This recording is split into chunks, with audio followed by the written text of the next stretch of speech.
د کفارو غلامي مې خوښه نه وه سپېرې خاورې سنګرونه مې قبول وه امریکې ته سرچټي مې خوښه نه وه تل اوسېږم د اسلام قانون تر سوري د کفارو پالوسي مې خوښه نه وه چې یې څومره په بمونو کې ویرانه و انګرېز ته خدمتي مې خوښه نه وه شرعي نظام به تل پلی کومه ستا قانون و ادارې مې خوښه نه وه ماتوم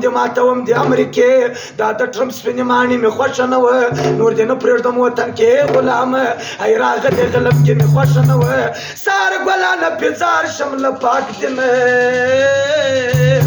د ټیټ سترګو زندګي مې خوښه نه وه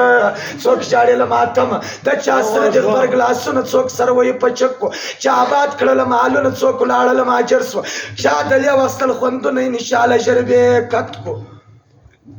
انشاءالله ژر به یې کت کو کندهار